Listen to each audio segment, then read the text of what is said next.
He had a cancerous polyp removed. That was in 1985, and then George W. Bush used it twice when he underwent routine colonoscopies, and that was just 2 times, or 3 times rather, since it was adopted in 1967. So, on that discussion, who knows? We've got debates coming up. We've got the vice presidential debate happening next Wednesday, and we've spoken that Pence has tested negative. So as of right now, that possibly will move forward. But then we also have presidential debates on the 15th and the 22nd, depending on how long President Trump stays here in the hospital. You can see here the helicopter headed very close to the hospital, getting ready to land here. It'll be interesting what the shot will be here of him exiting. It looked like, 2 or 3 people got into the helicopter with him. Obviously, the pilots are in there, and then 2 or 3 men who, by the way, had their mask on. Along with the president, which we have not seen him wear his mask too often, but of late he has been wearing his mask. I do believe he did so when going to the Capitol to pay respects to Ruth Bader Ginsburg, who passed away. And you can see here a lot of people showing up to take pictures, that angle behind the fence there.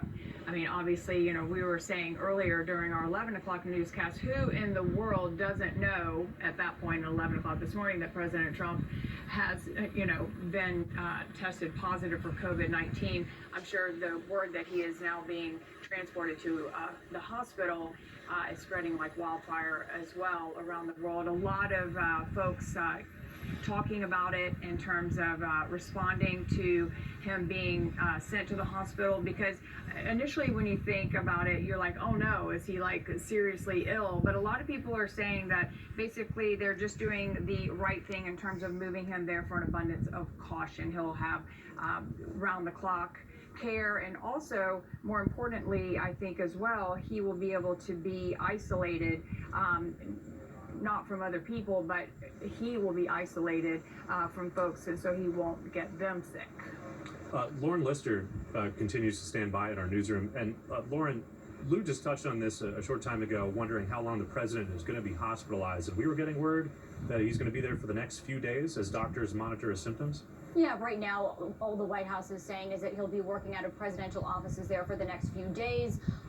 We did hear reports that he would be undergoing testing, and that he will be working out of there, as we've said so many times and repeated, that the White House is saying this is out of an abundance of caution. You can see that he just landed there. You can see quite the crowd. We also saw a short time ago, we did get that video of him leaving the White House, which was not broadcast live. It was, we were able to show it a short time later. Worth noting that reporters at the White House are remarking that the president did not stop for questions, and we in fact watched him walk, though very able-bodied, out of the White House wearing a mask onto Marine One, being transported the 8 miles to Walter Reed. That is the routine way that he travels to Walter Reed in order to get this treatment and to quarantine and recover from COVID-19 at the hospital. Now, this does seem to be a bit of a change of plans, because the statement that we had from the White House physician initially, after learning of the president's positive test result, he had said that the president and the first lady would be convalescing, quarantining at the White House. And now this word late in the day, in the afternoon, that the president was going to be taken to Walter Reed Hospital. And of course, there was a lot of questions about just exactly how sick is the president. And I think by him walking out and onto the helicopter, that made it clear that, he's on his feet, and he's, it kind of supported what the White House has been saying today, which is that his symptoms at this point are mild. They have not specifically described his symptoms. Oh, there you can see the president right now departing Marine One. There he goes, saluting and walking, by him on his own. He doesn't need assistance to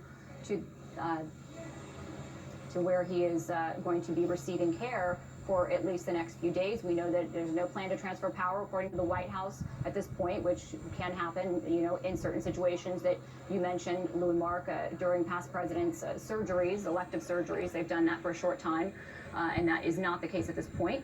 And the president, the symptoms from the White House, they've said he's fatigued but in good spirits, and we have heard from other sources that he potentially has a fever.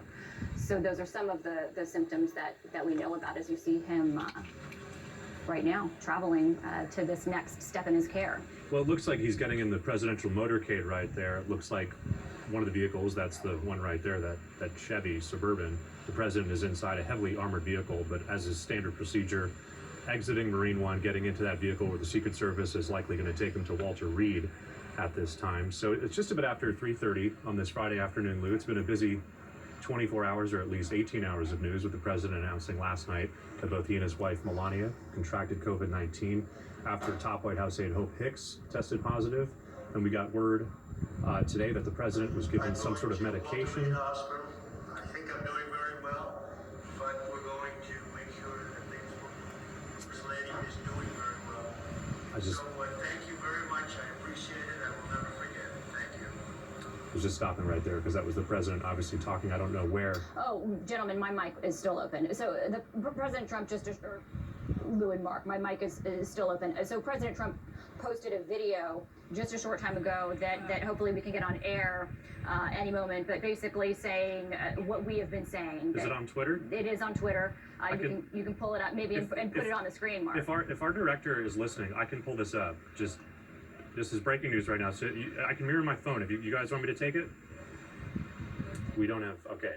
So Lauren, basically he shot a video saying that... Yeah, he shot a video of him looking straight into the camera, thanking people for their support, saying that he's going to Walter Reed, and you know, basically a short video just kind of showing us how he looks today, which is able-bodied, and he's facing the camera, he's wearing his suit, an 18-second video saying thank you and showing his face to the world as everybody is curious about his condition.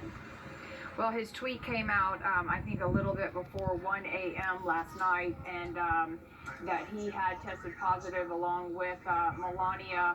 And so that was the big news this morning. And throughout the day, we've been talking about President Trump and the fact that he is positive and what that means, what that will look like. And now this news today, breaking a little after 2 o'clock, the fact that doctors in his care have basically decided to admit him to Walter Reed Hospital in an abundance of caution. But with that said, he does apparently have a fever. He had been showing some symptoms of COVID-19. So in a way, I think taking him to the hospital, they basically are saying that he will have expert care around the clock. Mark, do you have the video now? Yeah, we have the video. Let me just get the go-ahead from our director.